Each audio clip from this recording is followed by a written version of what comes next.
Hello everyone, NCERT 12th के lesson 2 में हम आज मांग की लोच की गणना को देखेंगे।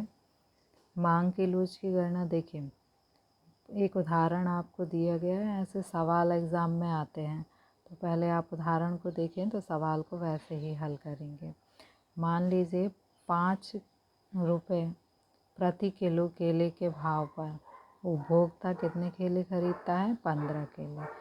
5 रुपये प्रति किलो के भाव पर 15 केले खरीदता है और 7 रुपये प्रति किलो के भाव पर 12 किलो केले खरीदता है। अब आपको मांग की लोच की गणना करना है।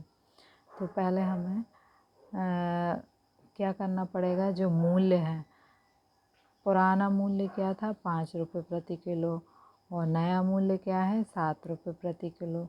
तो पुराने मूल्य को बोलते हैं P1 और नए मूल्य को क्या बोलेंगे? P2।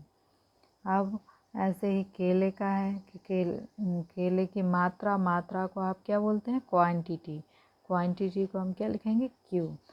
अब पहले आप कितने केले खरीदते थे? 15, यानी 5 रुपये की कीमत पर कितने केले खरीदते थे? 15। तो बाद में कितने केले खरीदे आपने? 12, यानी 7 रुपये कीमत पर आपने कितने केले खरीदे? 12। तो जो पुरानी मात्रा थी उसे हम क्या लिखेंगे? Q1 और जो नई मात्रा आप खरीद रहे हैं उसे क्या लिखेंगे? Q2। अब हम फॉर्मूले पे आते हैं। आपने पिछले उसमें देखा था वीडियो में कि मांग की लोच का फार्मूला होता है वस्तु की मांग में प्रतिशत परिवर्तन बटे वस्तु की कीमत में प्रतिशत परिवर्तन। यानी यदि हम ये दोनों निकाल लें तो मांग की लोच हम निकाल सकते हैं।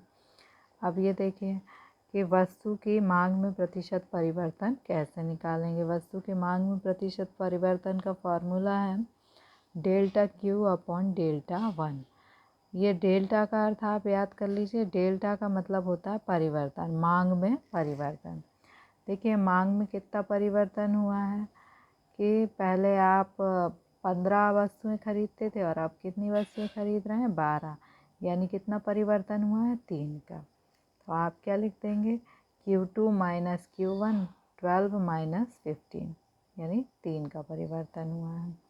अब आप इसका फॉर्मूला है Q2 minus Q1 upon Q1। Q1 कितना है? 15।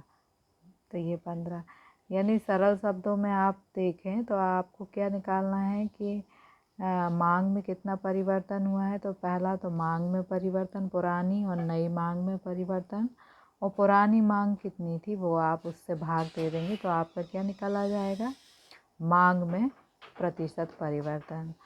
अब आपको क्या निकालना है? कीमत में प्रतिशत परिवर्तन। तो उसका फॉर्मूला है कीमत में परिवर्तन बटे प्रारंभिक कीमत। कीमत में परिवर्तन कैसे निकलती है? पुरानी कीमत, नई कीमत में से पुरानी कीमत माइनस कर दीजिए।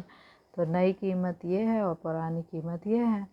तो आप लिखेंगे 7 माइनस 5 और बटे क्या है? नई कीमत, पुरानी कीमत। तो पुरानी कीमत क्या है? 5। तो आपने 5 का भाग देंगे और 100 का गुणा कर देंगे तो आपका क्या निकल आया? 40%। यानी कीमत में परिवर्तन कितना हुआ है? 40%। और मांग में परिवर्तन कितना हुआ है? 20%। माइनस जो है वो केवल प्रवृत्ति को बताती है कि कीमत और मांग में ऋणात्मक संबंध होता है। तो कीमत में परिवर्तन जो है 40% हुआ है और मांग में परिवर्तन 20% हुआ है। तो आपको यह पता चल रहा है कि मांग में परिवर्तन क्या हुआ है? कम हुआ है, और कीमत में परिवर्तन क्या है? ज़्यादा हुआ है। यानी मांग क्या है? जैसे आपने इसको भाग दिया तो आपकी मांग की लोच कितनी आई? 0.5, है ना।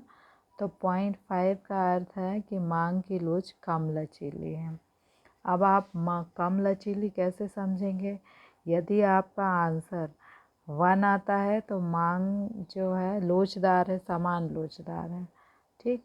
और यदि 1 से कम आंसर आता है तो बेलोचदार है या कम लोचदार है, और 1 से अधिक आता है तो अधिक लोचदार है ना।